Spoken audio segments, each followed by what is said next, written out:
안녕하세요. 오늘도 서연살롱을 찾아주셔서 감사합니다. 저는 홀로 사는 70을 코에 앞둔 여성입니다. 나이를 먹다 보니 하루하루 주어진 시간이 저에겐 너무나 값지고 소중하기만 한데요. 지금은 나름의 여유를 갖고 평화롭게 살고 있지만 걸어온 제 인생길은 그다지 평온하진 않았답니다. 누군가 그런 말을 하더군요. 노인 한 명의 죽음은 도서관 하나가 사라지는 거라고요. 그 말을 듣고 혼자 얼마나 감동을 했는지. 그러면서도 저의 인생도 누군가 그런 이야기를 해주며 아쉬워할까 하는 생각에 용기를 내어 제 사연을 신청하게 되었어요. 저는 애석하게도 저를 엄마라 부를 자식이 없어요. 그저 임신이 좀 늦는다고 생각했는데 제가 불임이었더라고요. 하지만 전 그 사실을 알지 못했어요. 제가 젊었을 때만 해도 그저 아이는 하늘이 주는 거라 생각했거든요. 지금이야 산부인과에 가서 검사도 미리 하고 행여 불임이라도 치료도 가능한 세상인데 제가 젊을 땐 불임은 여자 혼자 모든 걸 끌어안아야 하는 재앙 같았어요. 젊은 사람들이 제 말을 듣는다면 뭘 그렇게까지 생각해야 하나 놀랄지도 모르겠는데 저는 아이가 생기지 않는다는 이유로 시댁에서 쫓겨나 남편에게 이혼을 요구당했어요. 그게 결혼하고 5년 만에 일어난 일이었는데요. 따지고 보면 애정도 없는 그런 결혼이었죠. 20살을 넘기고 친척 소개로 중매 결혼을 했거든요. 저희 친정은 형편이 그리 좋지 않았어요. 딸 셋, 아들 하나 집인데 저희 부모님은 아들밖에는 관심이 없었죠. 그래서 딸들은 나이가 차면 얼른 시집을 보내고 싶어 하셨어요.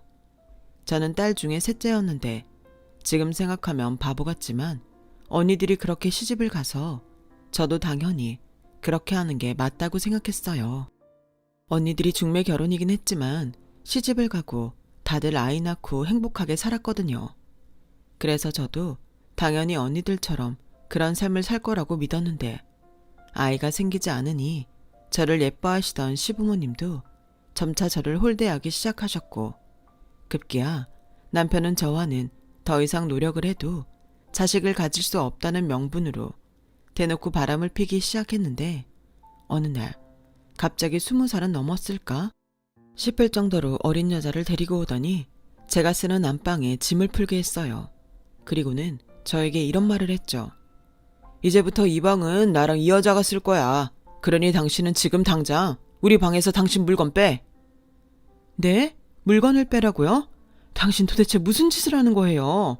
그럼 나는 어쩌라고요? 왜 저 여자랑 당신이 우리 방을 써요? 보면 몰라. 이제 당신은 나한테 아무것도 아니야. 오늘부턴 저 여자가 내 부인이라고. 아이도 못 걷는 주제. 설마 내가 당신을 평생 부인 대접해줄 줄 알았어? 여보. 어따 대고 여보야. 당신은 이제부터 우리 집 식모야. 싫으면 이혼하고 친정 가든가. 아니 어떻게 나한테 이럴 수 있어요?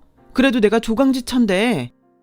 조강지처 좋아하네. 칠거지약 몰라? 여자가 애를 못 낳으면 쫓겨나는 거라고. 근데 난 선택할 기회를 주잖아. 난 절대 인정할 수 없어요. 저기요. 무슨 말을 듣고 왔는지는 모르겠지만 이 방 주인은 아니까 당장 나가요. 어머님 아버님께 뭐라고 할 건데요? 저는 적어도 그래도 시부모님은 제 편을 들어주실 거라고 믿었어요. 그래서 기세등등한 남편과 그날 처음 본 그 여자에게 지지 않고 말을 했는데요. 그때였어요. 웬 소란이야? 왜 이렇게 집이 시끄러워? 어머니, 제가 말씀드린 사람이에요. 인사해. 우리 어머니셔. 안녕하세요. 정호 씨한테 이야기 많이 들었습니다. 손자를 못 봐 많이 속상하시죠? 어머, 듣던 것보다 훨씬 인물이 좋네. 마음씨도 곱고. 그래요. 난 뭐 바라는 거 없어요. 그저 떡두꺼비 같은 손자만 낳아줘요. 그리고 넌 얼른 들어가서 네 짐 빼고 합방할 수 있게 이불도 깔아놔라. 어머니, 지금 그걸 저보고 하라고요? 그럼 내가 하리? 남들은 다 하는 임신도 못하는 게 왜? 그건 하기 싫어? 그럼 나가. 나도 손주도 못 낳는 너 여기 살게 하고 싶지 않다. 왜 하필 너 같은 게 우리 집에 들어와서 이 고생을 시켜? 다른 여자들 같았으면 진작에 손주 둘 셋은 안겨줬겠다. 어머니, 그만 속상해 하세요. 제가 오늘부터 노력해서 올해가 가기 전에 아이 갖도록 할게요. 저는 둘, 셋이 아니라 5, 6까지도 낳을 자신 있어요. 어머나, 말하는 것부터 아주 딱 마음에 든다. 그래, 이젠 네가 내 며느리고 난 너만 믿는다. 뭐해? 너 빨리 우리 며느리 쉴 수 있게 이불부터 깔아. 봤지? 당신이 믿는 부모님도 다 허락한 일이야. 여기 남아서 이 사람 종로로 타든가 아님 나가든가 선택해. 저는 그때 제 인생이 끝난 것 같았어요. 지금이야 무슨 저 따위 집이 다 있을까 싶은 이야기지만요. 그래서 저는 친정에는 차마 돌아갈 수가 없어 큰언니에게 연락을 했어요. 그러자 다음날 언니와 형부가 저를 데리러 왔고 언니는 저에게 당당하게 이혼하라고 말했어요. 너 아직 젊어. 그러니까 네 손으로 도장 꽝 찍고 나와. 애 못 낳는다고 이렇게 하는 집안이면 다른 것도 그나마나야. 아니, 지금 뭐라고 했어요? 우리 집이 어디가 어때서? 애 못 낳는 여자가 어디 여잔가? 그런 걸 시집 보냈으면 죄송하다고 해야지. 그 나만 하라고? 참 기가 막혀서. 그리고 왜 언니가 와서 이래라 저래라 하는 건데요? 왜요? 언니가 동생 이렇게 사는 걸 못 보겠어서 데리러 왔는데 무슨 문제 있어요? 그리고 아직 이혼하지도 않았는데 여자부터 들이게 하는 집안이 정상이에요? 노영이, 빨리 도장 찍고 나와. 언니는 굉장히 화가 난 얼굴로 저에게 말했어요. 그런데 이상하죠? 언니가 그렇게 화를 내는데 저는 기분이 하나도 나쁘지 않았어요. 오히려 언니 집에 가는 내내 언니가 화를 내며 그런 집구석 뭘 보고 시집을 보냈냐고 친정도 가지 말라고 하더군요. 그렇게 저는 한 번의 결혼 실패를 겪은 뒤 큰언니 집에 머물게 되었어요. 형부가 작은 공장을 운영하고 있었는데 거기서 일을 배우며 자립하기 위해 노력했죠. 그러다 형부가 아는 거래처 사장이 있는데 사람이 너무 좋다고 저에게 한번 만나보면 어떠냐는 말을 했어요. 저는 이혼의 상처가 있어서 누굴 만날 생각이 없었는데 계속 거절하는 저에게 형부는 그 사람이라면 저를 끝까지 아껴줄 거라고 한번 만나보라고 고집을 피우셨어요. 알고 보니 저도 모르는 사이 그 사장이라는 남자가 저를 보고 갔는데 제가 시집에서 쫓겨난 사정을 듣더니 불같이 화를 내며 제가 너무 안쓰럽다고 했는데 그때 형부가 아, 이 사람이다 했다는 거 있죠. 하지만 언니는 생각이 달랐어요. 당신 그만해. 그 박 사장님 부인이 둘째 낳다가 죽었다고 하지 않았어? 아무리 내 동생이 이혼했다지만 이건 아니지. 나 박 사장님 좋은 사람인 거 알지만 내 동생 남해에 둘이나 키우게 할 수는 없어. 은지 엄마, 박 사장님 애들 순하고 착해. 그리고 박 사장이 혼자 애 키우기 힘들어서 재혼하겠다는 것도 아니고 그냥 난 별 뜻 없이 한번 만나보라는 거지. 이혼하면 연애도 못해? 누가 그렇대. 연애하면 좋지. 근데 상대가 애 딸린 호랍이잖아. 가뜩이나 집에서도 한 살이라도 어릴 때 재혼시켜야 한다고 얘 당장 보내라고 난린데 그런 사람을 왜 만나게 하냐고. 언니 그만해. 형부가 괜찮은 사람이라고 하는데 왜 자꾸 사람을 비약해. 형부 괜찮은 사람이면 형부 믿고 한번 만나볼게요. 근데 저는 재혼 생각은 진짜 없어요. 그건 그 사장님한테도 미리 알려드렸으면 좋겠어요. 알겠어. 난 그냥 진짜 둘이 잘 어울릴 것 같아서 그래. 언니도 중매로 만나 결혼하긴 했지만 형부는 정말 착하고 좋은 사람이에요. 언니가 맞이라 저희 세 자매 중 성격이 좀 드센 편이거든요. 그런데 형부는 그런 언니의 성격이 자기한테 없는 성격이라며 불같은 언니의 성격을 다 맞춰줬고 언니의 성에 차도록 일도 가정도 열심히 하는 사람이었는데 그렇다 보니 저는 함께 살면서 자매지만 언니가 많이 부러웠죠. 사실 언니는 신랑이 별로인 사람이면 시집간 날 바로 도망칠 생각을 하고 있었어요. 그건 저와 작은 언니가 다 알고 있었는데 사람이면 아무도 알 수 없다고. 천생배필을 그렇게 만나게 될 줄 누가 알았겠어요. 그렇기 때문에 형부가 적극 권하는 그 남자가 저는 은근 궁금하긴 했는데요. 그러면서도 한편으로는 아이가 있다는 말이 목구멍에 걸린 가시처럼 신경이 쓰였어요. 그런데 막상 그 사람을 만나러 간 날 처음으로 제 가슴이 떨리는 걸 느낄 수 있었어요. 분명 애가 둘이나 있는 사람이라고 해서 아저씨 같은 사람일 거라고 생각했는데 인물도 좋고 말솜씨도 좋은데다 자리를 이동할 때면 저를 먼저 챙겨주는데 태어나 그런 대접은 처음이었거든요.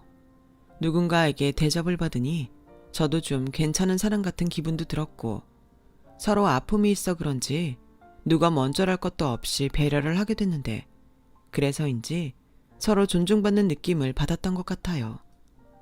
그렇게 저는 한 번이 두 번이 되고 두 번이 세 번이 되면서 정식으로 그 사람과 교제를 하게 됐고 6개월 정도 지났을 때 그 사람의 아이들을 만나게 됐어요. 이 사람을 정식으로 만나면서 언제고 그런 날이 올 거라고 생각은 했지만 막상 그때가 되니 엄청 떨리더라고요. 어떤 아이들일까? 또 아빠랑 사귀고 있는 저를 싫어하면 어떻게 할까? 정말 오만 생각을 다 하면서 아이들을 만나러 갔던 기억이 나네요. 그렇게 만나게 된 그 사람의 첫째 아이는 6살 아들이었고 둘째가 4살인 딸이었는데 처음 만나는 그 자리에서 그 사람의 딸이 저를 보자마자 엄마라고 했어요. 저도 놀라고 그 사람도 놀랐는데요. 그때 기분이 정말 이상했어요. 엄마라니 온몸이 저릿했어요. 엄마 하늘나라에서 민경이 만나러 온 거야? 그게 이 바보야. 우리 엄마는 이제 뭐다. 이 아줌마는 우리 엄마 아니거든? 아니야. 우리 엄마야. 하늘나라에서 민경이 보고 싶어서 내려온 우리 엄마라고. 엄마, 내 말이 맞지? 저는 어떻게 해야 할지 몰랐어요. 그러면서 한편으론 이 아이가 자기 엄마를 얼마나 그리워하며 기다렸을지 절절하게 느껴지더군요. 그래서 그냥 아무 말 하지 않고 그 사람의 딸아이를 품에 안아줬어요. 그리고 그 이유가 뭔지 모르지만 눈물이 나왔죠. 아이를 못 낳아서 쫓겨난 저라 그랬을까요? 저는 아이들을 보고 그 사람과 재혼하고 싶다는 생각을 하게 됐어요. 물론 쉬운 결정은 아니었지만 이 아이들의 엄마가 되고 싶다는 생각이 점점 커지더라고요. 그래서 만난 지 1년이 되던 해 조심스럽게 재혼 이야기를 꺼냈어요. 그러자 제 말에 한바구음을 지으며 사실은 오래전부터 저에게 청혼을 하고 싶었다는 그 사람의 말을 듣게 되었죠. 아무래도 제가 만나기도 전에 재혼 생각은 없다고 못을 박은 게 컸었던 모양이었어요. 그러면서 자연스럽게 아이들의 엄마이자 그 사람의 전 부인에 대한 이야기를 듣게 됐어요. 아무래도 이젠 저도 알아야겠다는 생각이 들었거든요. 애들 엄마는 원래 몸이 많이 약한 사람이었어요. 그래서 첫째 낳고 고생을 많이 했는데 딸이 갖고 싶다고 둘째를 원했죠. 저는 안 된다고 했는데 그 사람은 너무 딸을 원했어요. 자기는 꼭 딸을 낳아야 행복할 것 같다고 고집을 피웠는데 그런 둘째를 안아보지도 못하고 세상을 떠났으니 애들 엄마한테도 미안하고 애들한테도 미안하고 정말 한동안은 폐인처럼 살았어요. 그 사이 애들은 저희 어머니가 돌봐주셨는데 그것도 불효 같고 정신을 차려야겠다 싶었죠. 사실 영희 씨한테 결혼하자는 말 너무 하고 싶은데 재혼 생각 없다는 말을 듣기도 했고 내 처지가 그런 말을 먼저 할 수 있는 처지가 아니라서 못했어요. 그런데 난 정말 영희 씨 아니면 재혼 생각 없거든요. 집에서는 하루라도 빨리 재혼해서 애들 엄마 만들어주라고 했지만 난 영희 씨 인생도 중요하다고 생각해요. 만약 여전히 나랑 재혼 생각이 있다면 내가 영희 씨를 최선을 다해서 행복하게 해줄게요. 근데 제가 왜 이혼했는지는 알고 있죠? 사실 재혼 생각하게 되면서 불안해서 한의원을 가봤어요. 근데 저는 역시나 아이를 가질 수 있는 몸이 아니라고 하더군요. 이런 저라도 괜찮을까요? 그럼요. 내 입장에서 이런 말 하는 건 맞는 건지 모르지만 나는 아이 욕심은 없어요. 그렇다고 영희 씨가 우리 아이들을 위해 나랑 결혼하길 바라는 것도 아니고요. 그냥 우리 둘이 늦게 만난 인연이라고 생각하고 서로 보듬고 삽시다. 저희 어머니가 영희 씨 불편해하면 아이들은 계속 맡아서 키우시겠다고 하세요. 네? 아니죠. 그건 안 될 말이에요. 저야말로 아이들한테 부족하지만 엄마가 되어주고 싶은걸요. 어머니한테 그건 절대 안 된다고 전해주세요. 사실 평생 엄마 소리 못 들을 거라고 생각했는데 얼마나 감사한지 몰라요. 물론 아이들이 저를 엄마로 받아줄지 모르겠지만요. 무슨 그런 소릴. 저희 딸하는 소리 못 들었어요. 정말 고마워요. 나 정말 이렇게 행복해도 되는 건지 꿈 같아서 꼬집어 보는 거 알아요. 봐요. 여기 빨갛죠? 아니, 왜 이렇게... 신기해서요. 그리고 너무 좋아서요. 우리 행복하게 잘 삽시다. 내가 진짜 노력 많이 할게요. 그 사람은 그렇게 말하고 저를 품에 꼭 안아줬어요. 그 품이 얼마나 따뜻하고 편한지 이제야 저도 제 짝을 만난 기분이 들더군요. 그렇게 저는 그 사람과 재혼을 했어요. 저희 친정 부모님은 재혼한 남편이 능력도 있고 재산도 있어 흡족한 눈치였고, 남편에게 아이들이 있어도 제가 아이를 낳지 못하는 처지라 그 정도면 감지덕지라고 하셨어요. 당연히 그런 말을 하는 부모님에게 기분이 좋을 리는 없었지만 이젠 시어머니가 되신 그 사람의 어머니가 저희 부모님에게 이렇게 말씀하셨죠. 마음씨 착한 따님을 부족한 제 아들에게 주셔서 대단히 고맙습니다. 고맙긴요. 저희야말로 이렇게 부족한 것 없는 집에 골칫덩어리를 데려가 주셔서 감사할 따름인데요. 사돈께서는 욕심이 많으신가 봅니다. 저렇게 훌륭한 딸을 두고도 그런 소리를 하시다니 이젠 제가 엄이라는 마음으로 따님을 아끼도록 할게요. 원래 결혼하면 딸은 출가 외인이라고 하지 않습니까? 이젠 저희 식구라고 생각해도 되겠죠? 시어머니는 웃으면서 이야기했지만 어쩐지 저희 부모님 얼굴은 점점 굳으셨어요. 그리고 시어머님이 신혼여행을 마치고 돌아온 저에게 이렇게 말씀하셨어요. 내가 이 말은 꼭 해야 할 것 같아서 아가, 결혼식 날 내가 사돈에게 출가 외인 어쩌고 한 건 다른 뜻은 없다. 그저 널 너무 홀대하는 것 같아서 이젠 내 식구라는 못을 박아두고 싶었어. 압니다. 그래서 그날 정말 감사했어요. 보셔서 아시겠지만 제가 저희 집에서 그렇게 좋은 대접을 받는 건 아니라서요. 근데 어머님이 그렇게 말씀해 주셔서 얼마나 든든했는지 모릅니다. 그렇다면 다행이구나.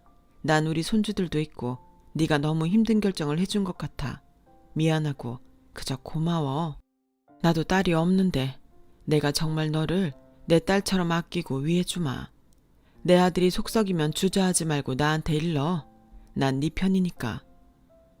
지금 생각해도 눈물이 나네요. 시어머님은 정말로 당신의 말처럼 저를 돌아가시는 그날까지 예뻐해 주셨어요.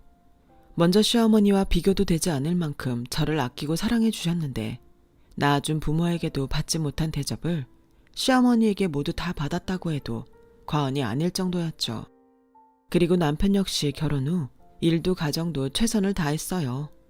아무리 바빠도 휴일엔 집에서 아이들과 그리고 저와 시간을 보내려 했고, 휴일에 한 끼는 서툴지만 자기 손으로 밥을 할 정도로 좋은 사람이었죠. 하지만 모든 게 다 좋을 순 없잖아요. 저에겐 재혼 후 결코 쉽지 않은 숙제가 있었는데 그건 첫째 아들이었어요. 저를 잘 따르는 딸과 달리 무슨 이유인지 저를 받아들일 수 없는 아들은 자꾸 못된 행동을 하기 시작했는데 시간이 지나면 괜찮아지겠지 하고 그때를 기다리는데 그때가 좀처럼 오지 않았어요. 그리고 크면서 그 정도가 점점 심해졌는데 중학교에 가서는 강제 전학을 할 정도로 문제아가 되어버렸죠. 당연히 저는 걸핏하면 학교에 불려가기도 하고 사춘기에 전학을 아들을 낳았다는 아들의 대리가 점점 심해졌어요. 급기야 아들은 가출을 반복듯이 했고 그럴 때마다 경찰서까지 가기도 했는데 제가 아무리 달래고 엄하게 꾸짖어도 아들은 저를 철저하게 남이라 여기더군요. 그때 알았어요. 엄마는 아무나 하는 게 아니라는 것을요. 하지만 저를 친엄마라 믿고 따르는 딸이 있어 저는 웃는 날도 많았어요. 어버이날 처음으로 색종이로 만든 카네이션을 받았는데 얼마나 기분이 좋던지. 거기엔 대충 만든 것 같긴 하지만 동생 성화에 따라 만든 아들의 카네이션도 있었는데 저는 시장 갈 때도 언니를 만나러 나갈 때도 그 색종이 카네이션을 양쪽 가슴에 달고 나갔어요. 나도 자식 있는 여자라고 걸음걸이도 얼마나 당당하게 걸었는지. 지금 생각해도 제가 너무 웃긴 해요. 하지만 그렇게 저를 잘 따르던 딸도 결국엔 제가 친모가 아니라는 사실에 조금씩 거리를 두려고 했어요. 아들처럼 대놓고 저를 무시하진 않았지만 점점 저를 피하는 느낌이 들었죠. 처음엔 사춘기라 그런 줄 알았는데 저는 점점 아이들에게 받은 상처로 얼굴에 그늘을 달고 살게 되었어요. 남편은 여전히 저에게 참 잘했지만 아이들이 그러면 그럴수록 자기가 더 잘해야겠다고 생각하는 것 같았죠. 그리고 종종 이런 말을 했는데요. 너무 애쓰지 마. 애들도 나중엔 다 알 거야. 당신이 얼마나 좋은 엄마였는지 지들도 뼈저리게 느끼고 후회하는 날 오지. 그때 당신 걔들 받아주지 마. 정말 그런 날이 올까? 난 우리 애들 한 번도 내 자식 아니라고 생각한 적 없어. 오히려 우리 애들 있어서 내가 얼마나 든든했는데.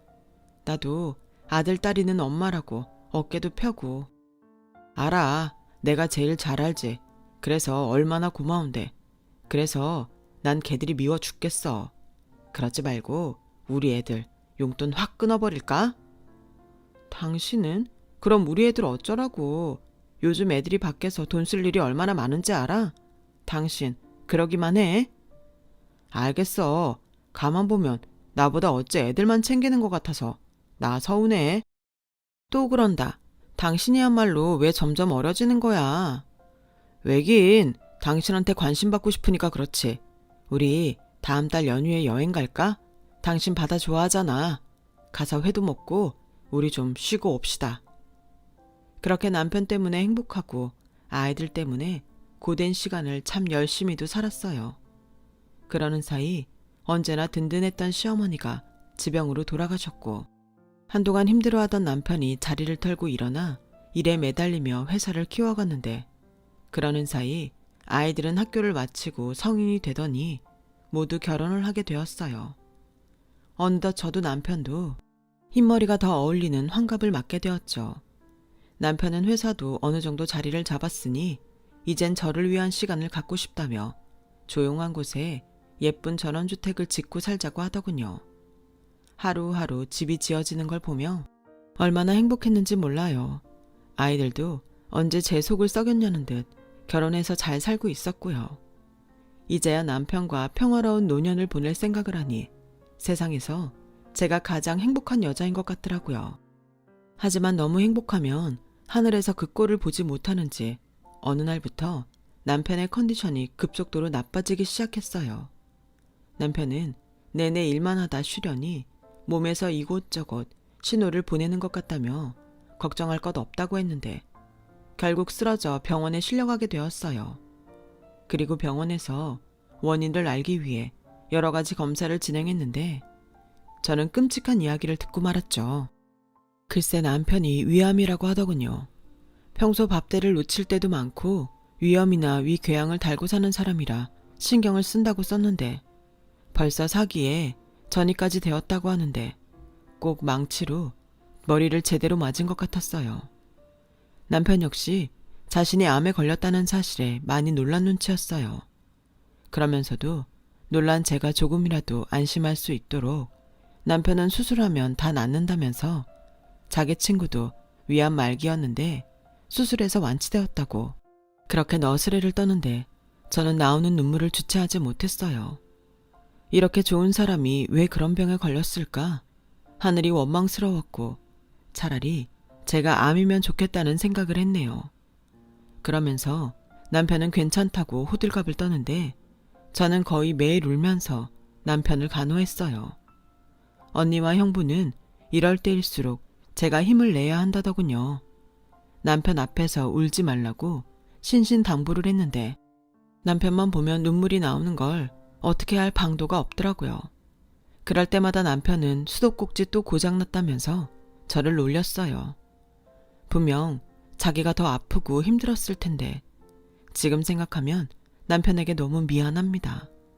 씩씩하고 강한 아내였다면 남편이 저에게 조금이라도 의지할 수 있었을 텐데 아무튼 남편의 소식을 들은 아이들도 많이 놀라 곧장 병원에 찾아왔어요. 그리고 딸이 울면서 지 아빠에게 달려가 어떻게 암에 걸릴 수 있냐더군요. 민경아, 그만 울어. 아빠 아직 괜찮아. 아빠, 아니 사귀게 될 때까지 어떻게 모를 수가 있어? 그러게 말이다. 그냥 똑같은 위험이나 괴양인 줄 알았지. 네 엄마가 이것저것 잘 챙겨줬는데 아빠가 너무 방심했나 봐. 아버지, 암이라는 게 뭐 방심한다고 걸려요? 그러지 마시고 여기보다 더 큰 병원으로 옮겨요. 제가 알아볼게요. 아니다. 나 여기서 수술 받고 네 엄마랑 집에 갈 거야. 집에 가신다고요? 지금 아버지 제정신이세요? 제정신이야. 병원 생활 시작하면 끝도 없다. 난 시간이 얼마가 주어지건 집에서 네 엄마랑 지내고 싶어. 내가 수술을 안 받겠다고 하는 것도 아니잖아. 내가 다 알아서 하마. 여보, 그러지 말고 건우 말 들읍시다. 난 당신만 살 수 있다면 병원 생활도 괜찮아. 이 사람이 집 다 지어놓고 왜 병원 생활을 해? 병원 다니면서 집에 있어도 돼. 아픈 사람은 아니까 내 의견 존중해줘.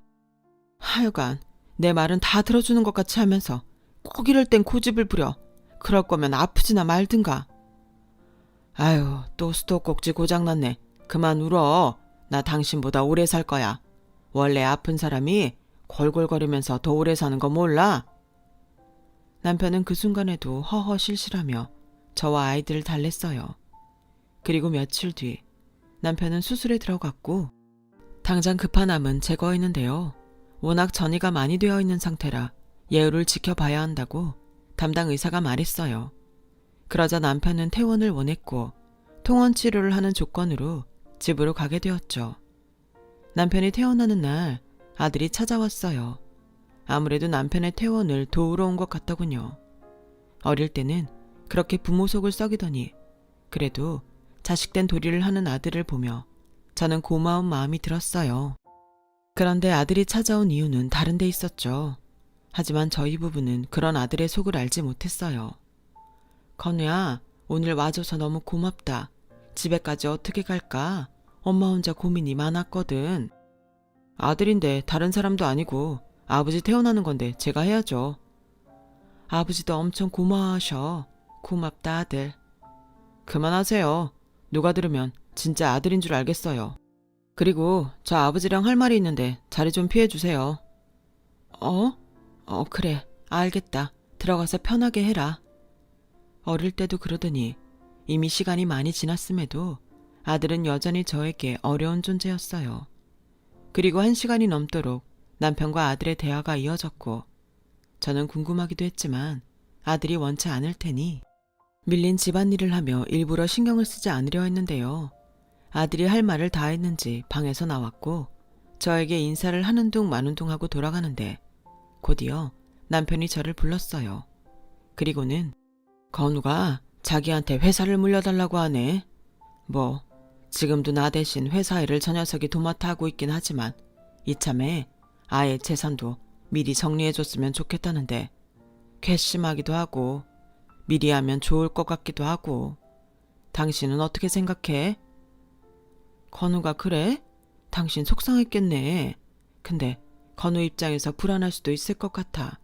당신이 이렇게 고집부리고 집에 왔잖아. 그래도 꼭 나 죽길 기다리는 것 같잖아. 나쁜 놈. 그럼 기를 쓰고 버티면 되지. 나한테는 나보다 오래 살 거라고 큰 소리 쳤던 사람이 어디 갔어? 근데 여보, 나는 회사 우리 건우한테 물려주고 당신은 편하게 당신 몸만 신경 썼으면 좋겠어. 스트레스 안 받는 것도 큰 거잖아. 남편은 결국 제 말에 아들에게 회사 대표 자리를 물려주기 위한 절차를 밟았어요. 회사 임원도 병에 걸린 남편보다는 젊은 아들이 회사 운영을 맡는 것이 좋다고 뜻을 모았고 딸도 전무자리에 앉히면서 아이들 모두 남편의 회사 경영을 맡게 되었죠. 그러면서 남편과 저는 무조건 잘 먹고 잘 쉬며 치료에 온 정성을 다했어요. 하지만 그런 지극정성에도 남편의 몸은 좀처럼 나아지지 않았고 결국 불가피하게 다시 병원에 입원하게 되었어요. 더 이상 집에서 통원할 수 없다는 의사 선생님의 판단이 있었거든요. 물론 남편은 끝까지 거부했어요. 죽더라도 집에서 죽겠다며 고집을 피우는데 예전에 다정한 남편의 성격도 점점 변하더군요. 매일 힘든 약을 먹고 진통제 없으면 버틸 수 없는 고통의 시간이 찾아오니 남편도 어쩔 수 없었을 거예요.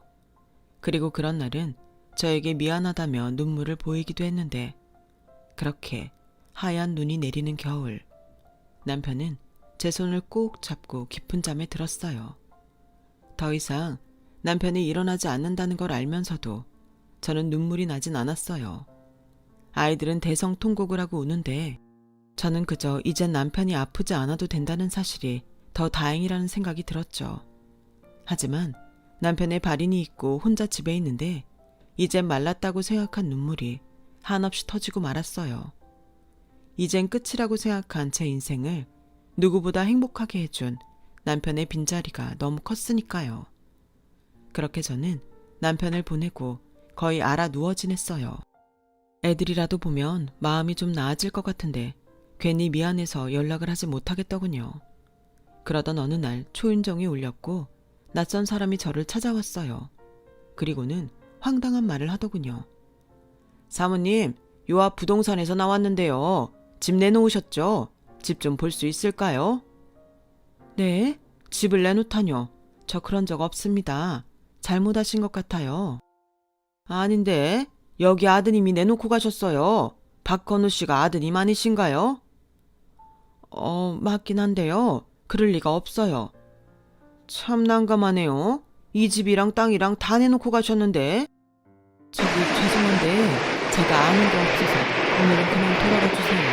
아들이랑 얘기를 좀 해봐야 할 것 같아서요. 참, 여기 보겠다고 멀리서 오신 분들인데. 알겠어요. 그럼 아드님이랑 얘기 나누시고요. 저희는 금방 다시 올게요. 저는 뭐가 뭔지 모르는 사이에 아들에게 우선 전화를 했습니다. 아들은 바쁘다며 자기가 나중에 전화를 하겠다고 했는데 곧이어 딸에게 연락이 왔어요. 그리고는 지금 당장 할 말이 있어 집에 오겠다고 하더군요. 저는 오랜만에 딸 목소리를 들어서인지 불안하면서도 내심 기분이 좋았어요. 그래서 집안 청소를 싹 하고 딸이 좋아하는 닭볶음을 해줄 심상으로 근처 시장까지 가서 장을 봐왔는데 그 사이 딸이 집 앞까지 와서 저를 기다리고 있더군요. 어머, 빨리 왔네. 엄마가 너 좋아하는 닭볶음탕 해주려고 장 봐왔어. 금방 가야 하는 거 아니지? 니들이 요즘 회사 일로 너무 바쁜 것 같아서 엄마가 걱정이 이만저만이 아니었어. 여기서 이러지 말고 들어가자. 아니, 안 들어갈래요. 그냥 여기서 할 말만 하고 가려고요. 민경아, 왜 안 하던 존댓말을 다 하니? 왜 그래? 무슨 일 있어? 오빠가 아줌마한테 전화라는 말이 있어요. 뭐? 아줌마? 맞잖아요. 친엄마도 아니고 이젠 아빠도 없으니까 우린 이제 남이죠. 부동산에 오빠가 이 집이랑 아빠 앞으로 된 땅들 모두 내놨어요. 그러니까 아줌마는 여기에서 이만 나가주셔야 되겠어요. 아니 민경아, 이게 무슨 소리야. 나더러 나가라니. 그리고 여기 네 아빠 흔적이 얼마나 많은데 여길 팔아. 안 된다. 절대 안 돼. 웃겨? 무슨 자격으로 그런 말을 해요? 여긴 우리 아빠 집이고 땅인데. 그럼 권리는 자식인 저희한테 있는 거죠. 저희는 이것들 다 처분해서 저희끼리 똑같이 재산 분할할 거예요. 아, 물론 아줌마도 조금은 드릴 테니 걱정하지 마세요. 그래도 저희 키우고 저희 아빠 수발 들었는데 수고비는 드려야죠. 아마 오빠가 섭섭하지 않게 드릴 거예요. 그러니 아줌마는 조용히 짐 싸서 나가시면 돼요. 괜히 소문이라도 나면 피차 좋을 거 없으니까 조용히 나가셔야 아까 말한 수고비라도 받을 수 있다는 소리예요. 무슨 말인지 아셨죠? 아니, 니들 도대체 왜 그러니? 비록 내가 너희를 배 아파 낳은 건 아니지만 난 니들 정말로 내 자식처럼 키웠어. 그건 네가 가장 잘 알잖아. 제가요? 저희 아빠 재산 보고 억지로 하신 건 아니고요. 뭐 그게 뭐든 상관없어요. 아줌마가 우리를 어떻게 생각하고 어떻게 키웠건 아줌마 마음이고 사실은 아줌마가 저희 친엄마가 아니라는 거잖아요. 그러니 이만 우리 아빠 집에서 꺼져요. 딸은 그렇게 자기 말만 하고 차를 타고 가버렸어요. 제 손에는 지 먹이라고 잔뜩 사온 식재료들이 가득했는데 어떻게 그럴 수 있는지 저는 그만 장바구니를 놓치고 그 자리에 털썩 주저앉고 말았어요. 두 다리에 힘이 풀렸거든요. 배 아파 낳지는 않았지만 얼마나 정성을 들여 키운 자식들인데 하염없이 눈물만 났어요. 할 수만 있다면 제 속을 다 꺼내서 내 마음은 이렇다고 보여주고 싶은 심정이었죠. 그리고 며칠 뒤 정말로 저는 집에서 쫓겨나고 말았어요. 게다가 저는 남편에게 생활비를 받으며 살았기 때문에 제 앞으로는 남은 재산도 없어 그야말로 방 한 칸 얻을 돈이 없었는데 나이는 많고 돈은 없고 정말 비참하더군요. 저는 고민했어요. 이대로 그냥 남편을 따라가는 것이 좋을지 어떻게 하든 살아야 좋을지 정말 바보가 된 것처럼 멍해지더군요. 그러는 중 집을 보기 위해 왔던 부동산 사람이 제가 딱해 보였나 봐요. 원래는 월세가 18만 원인 쪽방인데 집주인에게 부탁해 15만 원에 들어갈 수 있게 했다며 소개해 주는데 달리 다른 길이 없어 보였어요. 그래서 일단 보증금이 없다는 말에 부동산 사람이 소개한 쪽방으로 들어갔죠. 정말 바닥에 누우면 머리와 발끝이 닿을 정도로 비좁은 방이었는데 노년에 자식들에게 버림받은 충격 탓인지 저는 아무것도 할 수 없었어요. 먹지도 자지도 못하고 그저 웅크리고 있었던 기억밖에는 남아있지 않네요. 앞으로 살 길도 막막했어요. 아니, 살 의욕이 없어졌다는 표현이 맞겠네요. 어쩌면 저는 그때 나는 이렇게 죽는구나 그렇게 생각했던 것 같아요. 그런데 아무도 저를 찾을 리가 없다고 생각한 그곳에서 누군가 저를 애타게 불렀고 그 목소리는 바로 저희 큰언니였어요. 영희야, 너 거기 있니? 영희야, 거기 있으면 대답 좀 해봐. 언니야. 저는 언니의 목소리에 마치 어린아이가 된 것처럼 바닥을 엉금엉금 기어가 밖으로 나갔어요. 그리고 정말 오랜만에 보는 검은 머리보단 흰머리가 더 많은 언니를 발견하곤 달려가 안겼죠. 언니, 정말 언니 맞아? 나 여기 있는 거 어떻게 알았어? 영희야, 아니 너는 그런 일이 있으면 언니한테 연락을 했어야지. 내가 너 없어진 줄 알고 얼마나 놀랐는지 알아? 처제, 도대체 어디 갔었어? 우리가 얼마나 찾았는지 알아? 형부, 이렇게 언니랑 형부 보니까 숨이 쉬어지는 것 같네요. 아유, 처제, 왜 여기 있어? 자, 이거 받아. 형부, 이게 뭐예요? 건우 아빠가 나한테 미리 맡겨놓은 거. 건우 그놈이 어릴 때부터 처제 속을 썩였잖아. 그래서 혹시나 했나봐. 저는 형부의 말에 의아했어요. 남편이 저에겐 아무 말도 하지 않았는데 편지를 굳이 저희 형부에게 맡겼다는 게 도통 이해가 가지 않더군요. 그래서 그 자리에서 바로 열어 덜덜 떨리는 손으로 편지를 확인했어요. 여보, 당신이 이 편지를 보는 날은 없었으면 좋겠네. 이건 정말 일어나지 않았으면 하고 남기는 편지라오. 나는 누구보다 당신이 우리 아이들을 위해 어떻게 살았는지 잘 알아. 그래서 늘 고맙고 미안했어. 내가 말은 크면 다 알 거라고 했지만 사람 속을 누가 다 알겠는가. 아비 나도 모르지. 그래서 고민 끝에 만약에 일어날 최악의 일에 당신을 지킬 대비책을 마련해 놓았어. 지금 너무 많이 힘들지? 이 편지가 당신 손에 갔다는 건 내가 우려한 일이 벌어졌다는 걸 테니까. 여보, 이제 더는 그 아이들을 당신 자식이라고 생각하지 마. 당신만 생각하고 당신만 위해서 살아. 우리 어머니도 당신이 이젠 그 정도는 받아도 된다고 생각하실 거야. 그리고 행여 나한테 미안하다는 생각은 하지 말고 내가 더 많이 당신한테 받았으니까. 난 늘 당신이 어디서든 행복했으면 좋겠어. 할 수만 있다면 평생 당신 옆에 있고 싶지만 우리 다음 생에는 조금 더 빨리 만납시다. 더는 울지 말고 환하게 웃으면서 살아. 당신은 웃는 게 가장 예뻐. 사랑해 여보. 저는 전혀 예상하지 못한 남편의 편지에 또다시 울고 말았어요. 이런 편지를 받는데 도대체 울지 않을 아내가 어디 있나요? 그러자 저희 언니가 저를 꼭 안아주며 다독여 주었고 저는 곧 언니 손을 잡고 형부의 안내로 한 변호사를 만나게 되었어요. 듣자 하니 남편이 편지를 전달하게 되면 변호사를 찾아가라고 미리 알려줬다고 하더군요. 그리고 변호사 얼굴을 보는데 꽤 낯이 익어 기억을 더듬는데 변호사분이 먼저 이야기를 하더군요. 사모님, 저 회사 법률팀 소속 변호사입니다. 전에 한번 뵌 적 있어요. 아, 그렇군요. 나 식다고 생각했는데 맞았네요. 네, 안 그래도 이런 날이 올 거라고 생각하고 준비하고 있었습니다. 요즘 회사 분위기가 예전 같지 않아요. 자, 이거 받으세요. 이건 뭔가요? 사장님께서 저한테 미리 남겨주신 회사 지분 주식입니다. 아드님께 대표직 주신 후로 사실 사장님이 임원분들 주식을 사들이셨어요. 그래서 지분 모두 합치면 최고 주주가 되십니다. 지금까지는 다른 분 이름으로 관리를 했는데 그래서 아드님은 현재 최고 주주가 누군지 몰라요.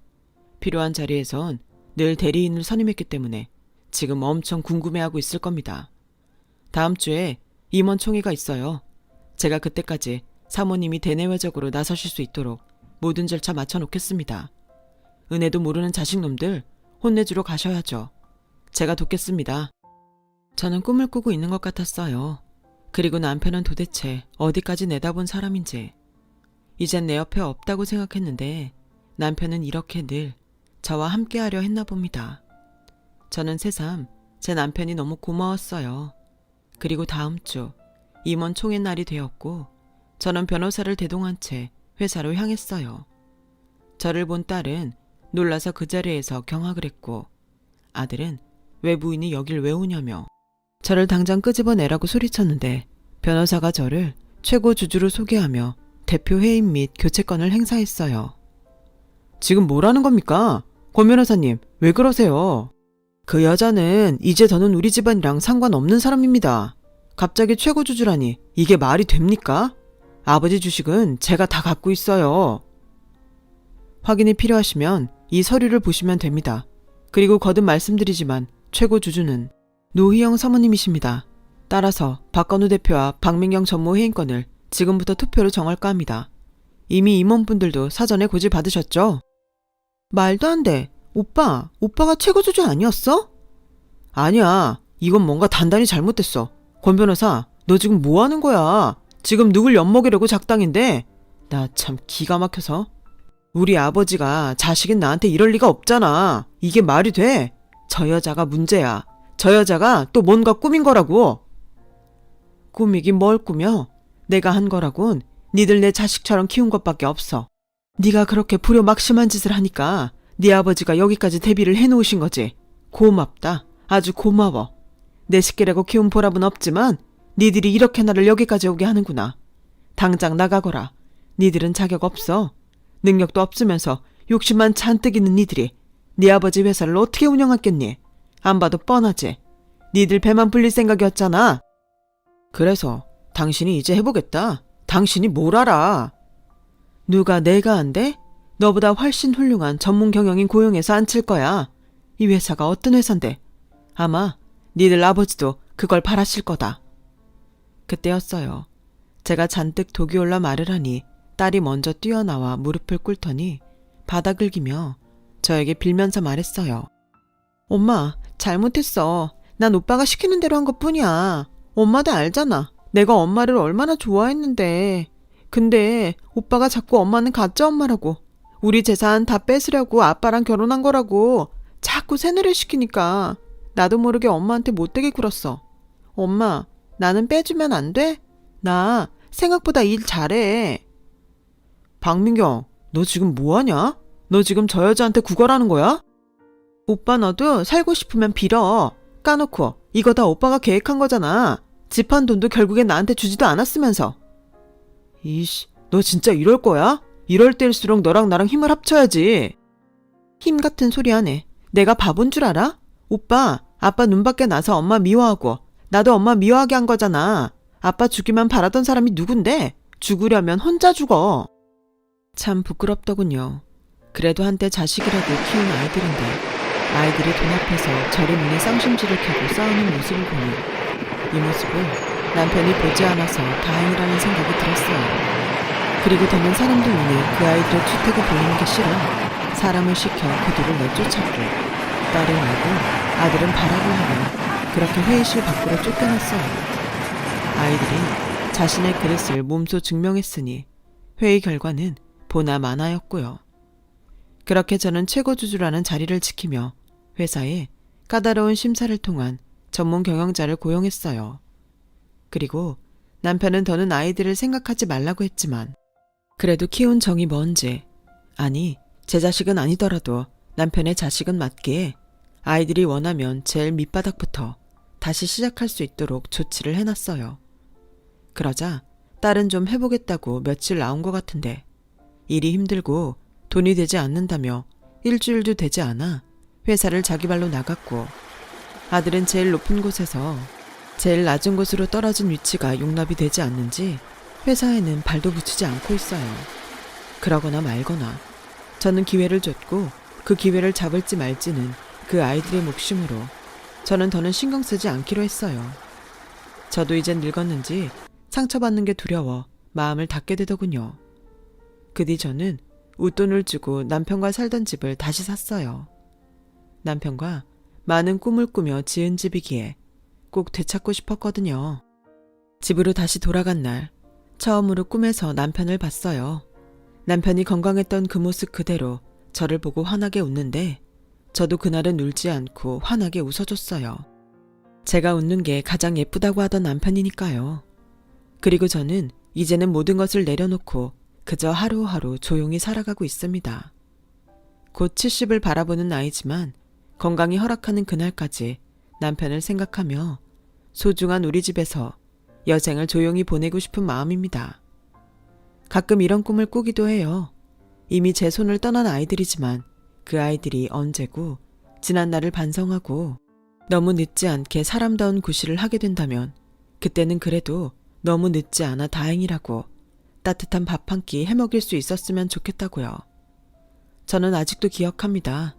딸아이가 저를 보며 처음 엄마라고 불러주던 그때와 싫다고 하면서도 학교에 늘 찾아가 자기 편을 들어줄 때 제 뒤에 꽁꽁 숨었던 아들의 모습을요.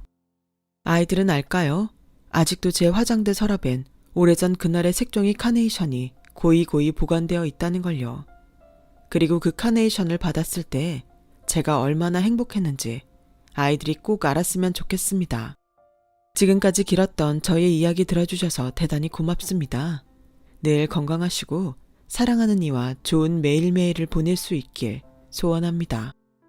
여러분, 사연 댓글에 응원과 현명한 조언 부탁드려요. 좋아요와 구독은 저에게 큰 힘이 됩니다. 오늘도 좋은 일 가득하세요.